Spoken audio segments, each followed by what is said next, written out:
Blessed day, soul family. Welcome back.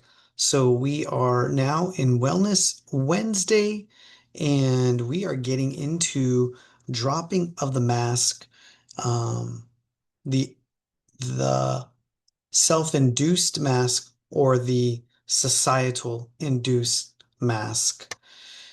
Also, the spiritual component in this regard, where the body in and of itself is a vessel, a tool, a temporary state of being that houses the soul, the spirit that is connected more to source and timeless eternity.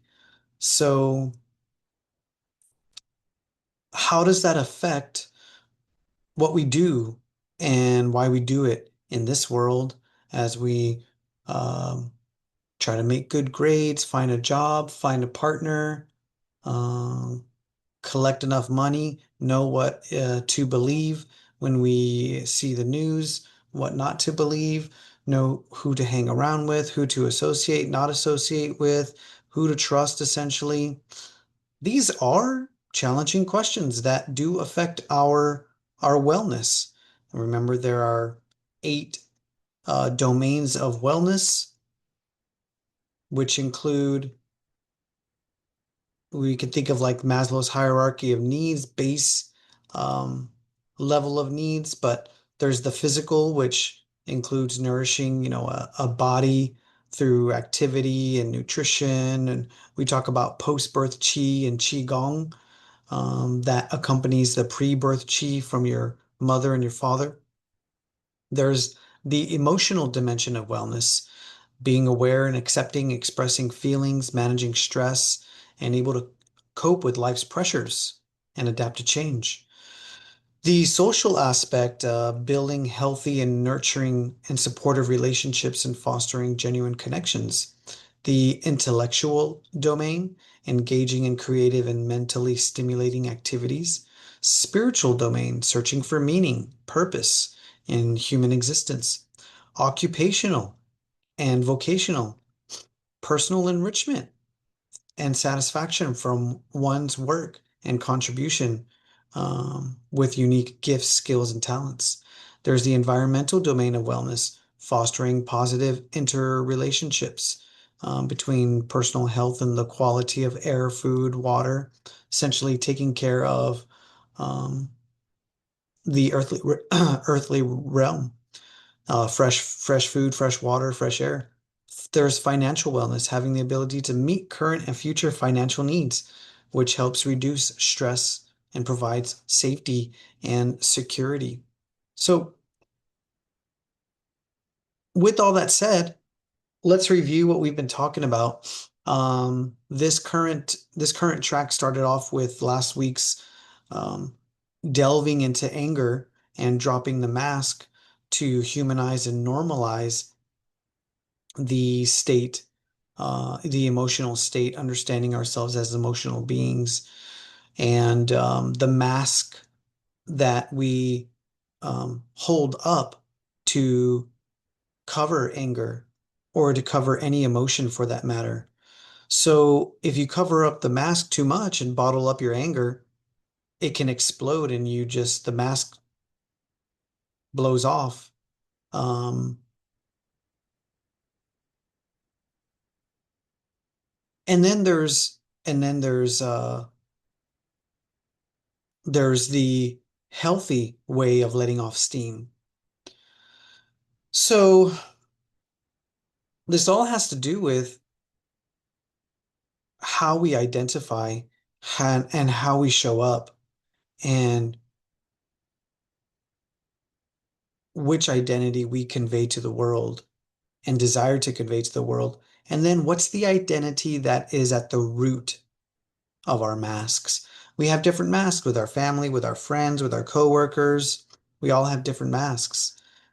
But there's one mask, there's the mask of no mask that is underneath all of our masks. Who who is that? How do you represent that? You can also look at um, the 10,000 things is a good way to look at the 10,000 masks that we could all wear. in various situations, and think about how burdensome and how heavy um, and deleterious to our energy it could be to hold all of those masks until finally you just want to you just want to be yourself. You just want to go back to source and transcend transcend all of the masks, tr embrace the light and embrace the dark as both, and see yourself eventually as a balanced human. I would say that takes a bit of a lifetime and a lot of development. And I think we need to speak to the development of the human being because we don't talk about emotional development, psychological development outside of probably like middle school, high school, maybe. Um, but then through college and through our career, now we start to possibly what I would say is because I know in my case, I guess I'll just speak for my case. I sort of stalled in my human development, particularly through in human development. Um, Emotional development and psychological development. So with all of that now,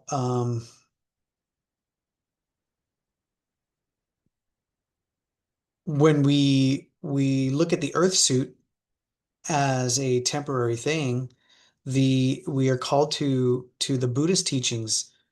They called it the skin bag, pinang, I think is the Chinese term. Pinang. This is just a skin bag, and it's just going to go to the dirt. So the Buddhists, in contrast to the Taoists, said, why do we even need to take care of this thing that's just going to go back to the dirt? What we want to do is cultivate our spirit. That's what we want to do because our spirit can go live on. We want to transcend this physical. Um, but then the Taoist said, well, if you learn how to uh, live longer in the body, then you have more years to cultivate your spirit because the body is the tool for that cultivation as well. So I personally prefer that Taoist concept. Um, it feels better to also take care of the body as well. And and that's more what we lean towards in Qigong. And remember, with Qigong, we're searching for quality of Qi and quantity of Qi. Quality of Qi is that subjective experience that we carry in our lives when we are feeling up or if we're feeling down. That we could say is the quality of energy that we are trying to adjust when we need to. Whether we want to make a, we want to provide a con method to make us um, more yin or down regulate, or a Li method to up regulate. So with that, we're going to look at the t today's calendar. It was actually yesterday's I meant to mention it. With that in mind, I wanted to talk about dropping the mask and then also this quote and what we can learn from actually to this month's poetry. No, not this month's poetry, actually May 5th's calendar. Here it is. May 5th's calendar poetry. The purpose of four gates breathing is to lead qi from the real lower dantian to the four gates. These four cavities are the main gates which regulate the qi level of the heart and kidneys. That's from Tai Chi Ball Qigong by Dr. Yang, Jing and also David Grantham. The purpose of four gates is to lead the chi from the real lower dantian to to those four gates. And these four cavities are the main gates which regulate the chi level of the heart and the kidneys. So that means that there is an energetic breathing that is happening through those four gates. The fifth gate being the Bai Hui gate, the upper energy gate there. You can think of these as doorways that lead to hallways so that the energy can either come in or move out. And if you kind of take on that idea and see the body as a mask, then you can see that the the yin dimension and the yang dimension are present, where the physical represents or the body represents the physical, and then the energy paths, the vessels and the meridians, those represent the yin dimension. And then similar to a mask, for example, when you sweat, the pores open so that um, the water can on the skin disperse the heat. So yeah, I was going to try to get an idea, show the energy gates. Um, but if you want to learn more about that, that's going to be, so actually this image might do it. The seven matching gates. Here's the seven matching gates with that Bai Hui gate at the top opening to the heaven, the Hui Yin, and then the red circle you could say that that's the microcosmic orbit, the small circulation orbit. And then what happens is we have the grand circulation where the that's a Mingmen. The grand circulation orbit now starts to it integrates the four gates and the five gates, and it comes out of the microcosmic orbit. Here we go.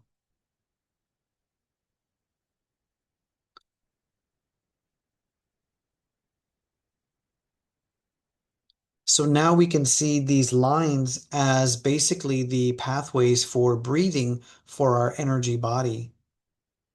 And the physical body itself is essentially a mask. Same way as if you're wearing a mask and you can blow through the mouth and you can breathe through the mask, then we could think of four gates breathing as energetic breathing through the body as a mask. And that brings us to our movement of Wild Horse Parts Its Mane. Because in this movement, you have yin and yang hands. One hand is yin and one hand is yang, and they need to balance in order to uh, produce the effects that you want from the technique. If one hand is off balance, then that's going to throw off the other hand, and you won't be able to produce the technique that you have.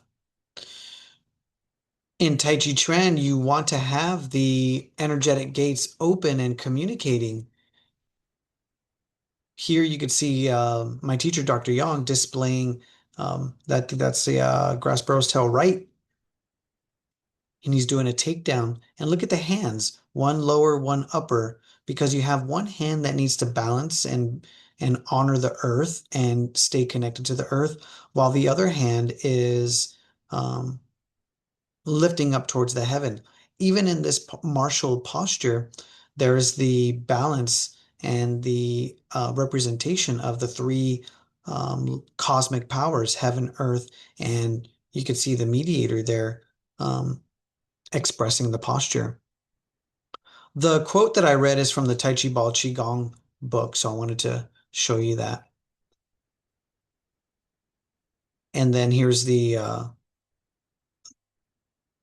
movement where I start off with just a little bit of slow movement, and then I even do a little bit of um, Taiji Ball Qi Gong with this because of the circular nature of the coiling of the hands. That top hand has to do a coil because that top hand, what it does is attaches to the opponent's wrist, and then the lower hand comes and attaches to the elbow, applying the lock on those two joints and giving us the technique that we have. And so with that, then we can start to have a sense and idea, especially when we can start to feel the energy. Because in Tai Chi Chuan, we're trying to facilitate lightness and transparency. The way that we do that is by opening the gates and opening the channels. When we do that, then we can start to transcend the perceived boundary of the skin, the perceived boundary of identity, the perceived boundary of any mental boundaries that we could be putting up in this physical reality, and that will help us to see what is true, see the real person behind the mask, what is at the center, what is at the what is balanced, and and what is rooted. And where are we balanced? Where are we rooted? And who is that person that is balanced and that is rooted? So, more of a spiritual question there, and a All right, question to welcome back, take. everyone. We are in May, so first week of May, and we are looking at An Lu, which is rollback. And that's a question that we can take into our Tai Chi practice. So if you'd like more, if you'd like to see more, subscribe here. You can go to yinyangtaichi.org to see more and see and get the book for Yin Yang Tai Chi, or Tai Chi for couples.